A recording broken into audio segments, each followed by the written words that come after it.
dengan sebuah tindakan yang minimal invasif, ya kita menyebutkan istilah tindakan bedah minimal itu adalah minimal invasif, dan dalam untuk bedah tulang belakang kita sebutkan istilahnya itu adalah MISS, minimally invasive spine surgery.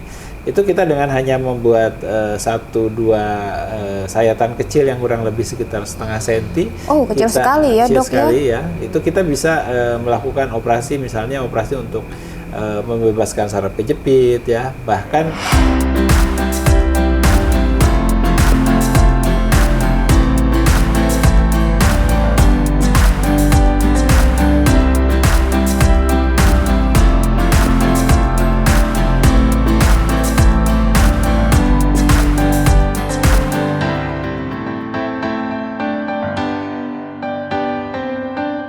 Halo, selamat siang semuanya teman-teman. Apa kabar? Semoga kami berharap semua dalam keadaan sehat, yang mengalami sakit cepat sembuh dan speed recovery. Salam kenal, kembali jumpa bersama saya, Dr. Tiara. Mari kita sejenak untuk meluangkan waktu mengikuti acara Neuro Podcast RSU Bunda bersama dengan narasumber kita hari ini, yaitu Dr. Wawan Mulyawan, spesialis bedah saraf, kedokteran penerbangan. Selamat siang, dokter. Assalamualaikum, dok. Dr. Tiara. Salam sehat. Pengunjung podcast. Oke, sehat, dokter. Juga. Harus sehat kita selalu sip. ya. Sip. Oke, baik. Terima kasih banyak loh, Dok, sudah mau meluangkan waktu di tengah kesibukan ya tadi dari pasien-pasien di Poli, terus sekarang di sini bersama dengan kami untuk sharing ya, Dok ya, gitu. Oke. Dok, sebelumnya nih mau sedikit disclaimer nih, Dok, untuk supaya teman-teman juga semua tahu acara kita siang ini yaitu sesuai dengan protokol kesehatan yang telah ditetapkan oleh pemerintah. Jadi kami di sini sudah swab sebelumnya dan puji Tuhan, Dok, hasil saya negatif, Dok. Ya, dari kita dokter. Semua negatif. Oke, wah, puji Tuhan, Dok. Dan sudah booster juga ya, Dok, vaksin ya, Dok. Oke. Saya harap juga teman-teman di rumah gitu, kalau yang memang belum booster bisa kita booster ya gitu untuk meningkatkan sistem imun kita. Oke, dalam kesempatan siang ini, Dok, kita akan coba mengupas gitu, Dok, sedikit supaya teman-teman di rumah atau di luar sana juga tahu dan teredukasi ya, Dok, karena melihat sekarang dengan teknologi yang semakin berkembang gitu ya, informasi bisa kita dapat dari manapun gitu. Kita pikir teman-teman di rumah atau di luar sana itu perlu tahu sih, Dok, tentang perkembangan dunia medis kita nih, terkait juga dengan beberapa keluhan-keluhan atau simptom ya, Dok, gitu.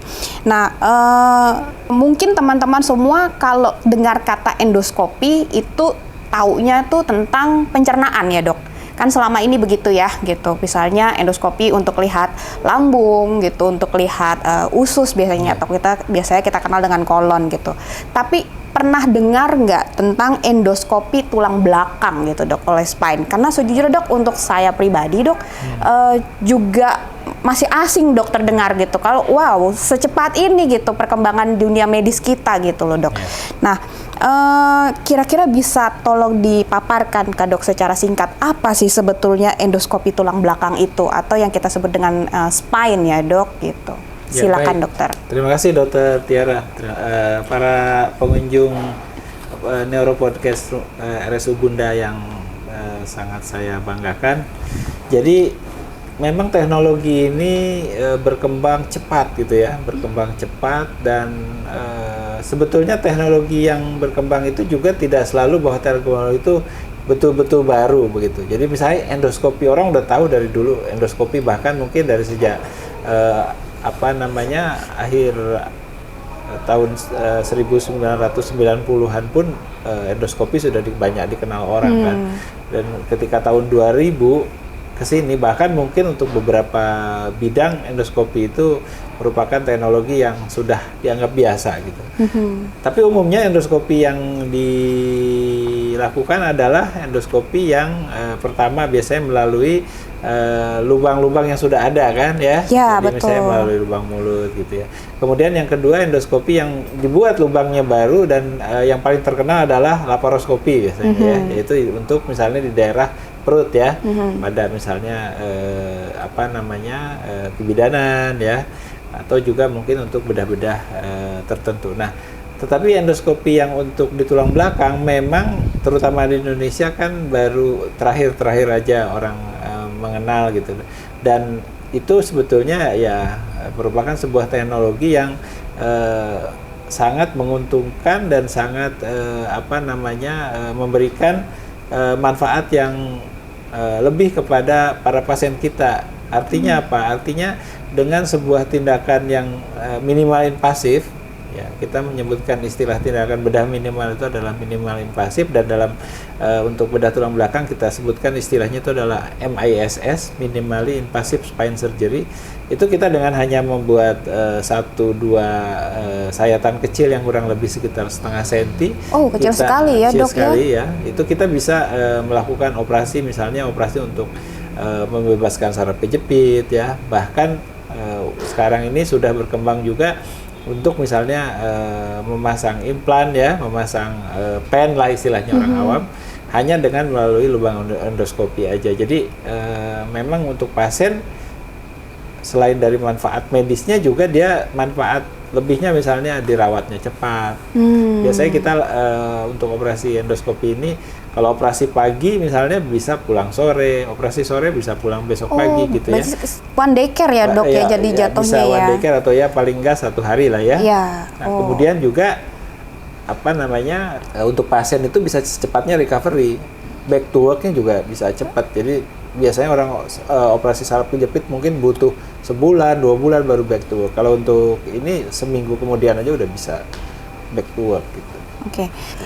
Berarti, Dok, untuk tindakan endoskopi spine atau endoskopi tulang belakang ini bisa dilakukan untuk kasus-kasus seperti saraf kejepit ya, Dok ya? Yeah. Itu ya, Dok. Nah, kemudian, Dok, apa sih, Dok, bedanya endoskopi tulang belakang ini antara 1 portal dengan 2 portal, atau kita mungkin kenalnya single portal dengan double portal ya, Dok? Sebetulnya itu lebih kepada teknologi aja. Dan yang kedua adalah kepada pilihan dari dokter bedahnya sudah terbiasa dengan teknologi yang mana gitu. Jadi baik single portal maupun yang biportal itu mempunyai manfaat yang kurang lebih mirip sama lah. Tetapi kelebihan daripada yang biportal itu biasanya adalah pada akses yang lebih luas. Karena kalau yang biportal itu artinya melalui satu lubang, kemudian dengan satu view yang masuk ke dalam ya, kita bisa melihat. Tapi juga semua alat itu melalui jalan yang sama gitu. Jadi misalnya kalau saraf kejepit kan nanti yang menjepitnya itu akan kita kikis misalnya, itu melalui lubang yang sama juga. Tapi kalau biportal dengan 2 lubang, yang satu adalah khusus untuk kameranya, nah yang satu lagi untuk bekerjanya, sehingga manuver maupun view atau keluasan daripada ruang operasinya menjadi lebih lebar.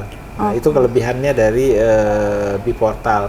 Walaupun tujuannya sebenarnya sama, sehingga kalau pada biportal misalnya pada kasus-kasus saraf terjepit yang disebut dengan istilah stenosis, itu pada stenosis yang hebat pun kita bisa melakukan tindakan dengan lebih lebih mudah begitu. Lebih maksimal jadinya ya, Dok ya. Lebih maksimal pada yang biportal. Kemudian, Dok, setelah tadi dipaparkan secara singkat nih ya, Dok, yang kita ketahui untuk tindakan ini kan kayaknya nggak semua rumah sakit bisa dan mampu melaksanakan ya, Dok, karena terkait alat dan teknologi nih, Dok, selain juga dokternya. Nah, untuk RSU Bunda ini sendiri sudah bisa melakukan tindakan ini kah, Dok? Ya, sebetulnya saat ini kan teknologi ini sudah ada di Indonesia ya, sehingga kalau kita lihat termasuk salah satunya di Rumah Sakit Bunda ya, teknologi ini bisa kita sudah bisa kita adopt dan sudah bisa kita lakukan tindakan-tindakan operasi seperti biportal ini. Jadi sebetulnya sekarang ini dokter Indonesia sudah tidak ketinggalan lagi lah dengan dokter asing. Oke. Saya senang, Dok, maksudnya juga mendapatkan informasi ini karena ini juga cukup baru ya untuk saya sendiri juga gitu. Nah, kemudian, Dok, teman-teman juga mungkin ingin tahu, Dok, apabila mereka memiliki keluhan seperti ini dan tindakan lanjutannya perlu dilakukan best tadi ya, Dok. Untuk persiapannya kira-kira apa ya dok yang dibutuhkan gitu? Ya secara umum karena ini operasinya adalah minimal invasif ya, walaupun tetap kita bisa lakukan operasi ini apakah dengan bius lokal maupun dengan bius total gitu ya. Maka persiapannya terkait biasanya dengan apakah pasiennya cukup sehat ya. Tentu pasien yang muda dengan pasien yang jauh lebih tua juga persiapannya beda. Mungkin ada pemeriksaan laboratorium maupun pemeriksaan tertentu yang dibutuhkan ya. Tapi intinya adalah bahwa karena ini adalah sebuah tindakan yang minimal invasif, maka tentu persyaratan-persyaratan persiapan operasi juga bisa jauh lebih ringan disiapkan dibandingkan dengan operasi itu kalau itu adalah sebuah operasi yang besar begitu ya. Karena dengan minimal invasif ini maka beban yang diberikan kepada tubuh pasien juga menjadi lebih ringan, termasuk misalnya pasca operasi kan nggak perlu dirawat di ICU gitu kan. Kecuali mungkin pada pasien-pasien yang memang sudah punya penyakit berat ya. Kalau itu pun tetap dibutuhkan, tapi biasanya kan kita perbaiki dulu kondisinya. Jadi tidak perlu rawat ICU gitu kan, tidak perlu rawat lama di rumah sakit. Sehingga resiko-resiko seperti terkena infeksi nosokomial atau infeksi di rumah sakit akibat dirawat terlalu lama, maupun kemungkinan juga bahwa pasien itu mengalami keluhan-keluhan tambahan, dan ketika pulang juga mungkin masih harus menderita nyeri ataupun belum bisa aktivitas yang cukup bebas, itu bisa dihindari gitu. Sehingga pasien misalnya contoh operasi hari ini, begitu sudah sadar dia sudah bisa langsung jalan kan, kemudian pulang, itu di rumah sudah bisa aktivitas ringan ya, selama kurang lebih seminggu dia berjalan atau kegiatan yang sifatnya asal tidak bukan berat sudah bisa. Minggu depannya dia misalnya sudah perlu kegiatan seperti misalnya di kantor yang cukup aktif ataupun bahkan pergi keluar kota dan lain-lain, itu sudah bisa dilakukan. Berarti nyaman juga untuk pasien ya dok ya, pasien, gitu ya. Apalagi sekarang orang-orang kota ya terutama sibuk sekali. Tingkat mobilitasnya juga tinggi kan dok. nanya mereka ke kita, nih kira-kira saya harus ngambil cuti berapa lama gitu kan? Nah ini tentu juga menjadi pekerjaan juga bisa lebih efektif dikerjakan di kantor karena beban pasca operasi yang diterima pasien juga jauh lebih ringan. Jauh lebih ringan, baik dok. Kemudian untuk kontraindikasi sendiri nih dok, untuk tindakan BES ini, apakah ada dok? Ya, secara umum sih kalau tindakan BES ini seperti juga tindakan-tindakan yang minimal invasif yang lain, tentu kontraindikasi yang terkait itu ya terutama mungkin pada orang-orang yang punya komorbid ya, yang orang komorbid nanti akan dicek apakah komorbidnya ini memungkinkan untuk dilakukan tindakan operasi pada kondisi seperti itu gitu. Tapi dibandingkan dengan operasi yang besar ya dengan menggunakan teknik minimal invasif ini, maka misalnya orang yang susah untuk dilakukan bius total karena kondisi komorbidnya berat, kita bisa pertimbangkan dengan bius lokal gitu, sehingga tindakannya dengan bius lokal aja masih memungkinkan. Tapi biasanya kita upayakan si pasien senyaman mungkin ya, sehingga dilakukan operasi kondisinya juga pasiennya nyaman, tidak merasa sakit dan lain-lain. Biasanya kita upayakan bahwa pasien itu pembiusannya itu dengan kondisi senyaman mungkin gitu. Baik dok. Kemudian pasca tindakan nih dok, kan pasien bisa kembali aktivitas ringan ya dok. Nah, selain aktivitas yang ringan, kira-kira apa nih dok yang harus diperhatikan oleh pasien gitu untuk proses misalnya penyembuhannya gitu, atau untuk mencegah supaya mungkin jadinya lebih maksimal lah intinya gitu deh dok dari hasil tindakan. Memang intinya orang-orang yang sudah pernah kena saraf kejepit, dia harus merubah lifestyle-nya, ya kan? Misalnya contoh, biasa duduk lama, maka kalau sudah selesai operasi, ya sebetulnya orang yang tidak dioperasi juga sama ya. Setelah operasi ya supaya tidak mudah sakit lagi, tidak mudah kambuh lagi, maka kalau dia duduk misalnya jangan terlalu lama, misalnya duduk 1 jam, 1,5 jam, dia berdiri dulu ya, jalan sebentar, baru duduk lagi. Kemudian yang kedua, diupayakan ya jangan gemuk.